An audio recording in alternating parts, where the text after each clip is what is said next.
Channel. आइए नजर डालते हैं आज की कुछ महत्वपूर्ण खबरों की ओर। जैसे जैसे नवरात्रि नजदीक आ रही है, लोगों में गरबा और डांडिया रात्रि को लेकर उत्साह बढ़ता जा रहा है। इस साल प्रतीक्षित रतलाल्डी द मंडली गरबा एक बार फिर जादू फैलाने के लिए तैयार है, जो परंपरा, संगीत और नृत्य का एक आदर्श मिश्रण पेश करेगा, जो गरबा प्रेमियों को मंत्रमुग्ध कर देगा। रतलाल्डी मंडली गरबा में नरेश बारोट और टीम ढोल की थाप और सहनाई की धुन पर गरबा गाएंगे। गरबा प्रेमी शाम से सुबह तक गरबा खेलेंगे। नवरात्रि के 9 दिनों यानी 3 से 11 अक्टूबर के दौरान अहमदाबाद के शिलाज इलाके के महेंद्र फार्मा में रतलाल्डी गरबा का आयोजन किया गया है। इस अनोखे गरबा कार्यक्रम का आयोजन झाला इवेंट्स के संस्थापक जयवीर सिंह झाला और रघुवंशी इवेंट्स के संस्थापक तीर्थ आघानी द्वारा किया जाता है।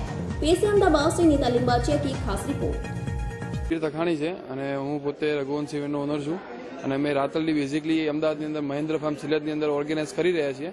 એની અંદર ઝાલા ઇવેન્ટ અને રઘુવંશી ઇવેન્ટ બંને પાર્ટનર છીએ અને અમે બેઝિકલી આ વખતે બહુ એક હ્યુજ ડેકોરેશન ને એક હ્યુજ થીમ સાથે એવું સારું એવું મંડળીનું આયોજન કરી રહ્યા છીએ, જે આપણી રાત્રે 9 થી સવારે 6 વાગ્યા સુધી ચાલશે અને બેઝિકલી આપણે રાત્રે 9 થી 12 વાગ્યા સુધી એક સાઉન્ડ ઉપર હશે અને કેવું કે આજુબાજુમાં કોઈ રેસિડેન્સ છે નહીં તો બી આપણે 12 વાગ્યા પછી આપણે પરમિશન પ્રમાણે કે 1 થી 7 સવારે એ આપણે બંધ રાખશું। ઢોલ અને શરણાઈ ઉપર ખાલી સાઉન્ડ નહીં હોય આપણે અંદર, એ રીતે બેઝિકલી આપણે આયોજન કરેલ છે આ વખતે। બેઝિકલી આ વખતે અમદાવાદમાં ઘણી બધી નવરાત્રી કે મંડલી ગરબા થઈ જવા રહ્યા છે, તો શા માટે આપણે જેમ કે આપણે આ વખતે શા માટે બધી પબ્લિક આપણામાં જવાની, ક્રીમ પબ્લિક જે સારી પબ્લિક આપણામાં આવે તેનું એક રીઝન આપણે છે કે એક છોકરીઓ પહેલું તો એમ કે પ્રાયોરિટી આપણે કોઈ બહાર આવતું હોય, એમના મા બાપ એમને જો બહાર મોકલતા હોય પેરેન્ટ્સ લોકો, તો એમનું સેફટીનું આપણે પહેલાં ખાસ ધ્યાન રાખવું જોઈએ એમ।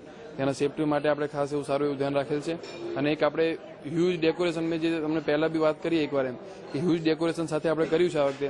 એ થીમ અમારી આ વખતે બધી જગ્યા કરતાં અલગ છે એમ બેઝિકલી। એની અંદર પબ્લિક કેવું એટ્રેક્શન પોઈન્ટ આપણો એક વધારાનો બી એ છે કે પબ્લિક આપણામાં આવે। આપણે પાસ અત્યારે આપણો ઓનલાઈન લિસ્ટિંગ જ છે બુક માય શો પર। એની અંદર આપણે 2 કેટેગરી રાખી છે, સિંગલ પાસ ને કપલ એન્ટ્રી એમ। તો સિંગલ પાસની એન્ટ્રીને આપણે 1000 રૂપિયા અને કપલ એન્ટ્રીને આપણે 1800 રૂપિયા રાખેલ છે। એની ઓરિજિનલ સિંગર તો ના હોય, જો કે બેઝિકલી એની અંદર એક મંડળી એટલે ઢોલ અને શરણાઈની ટીમ હશે।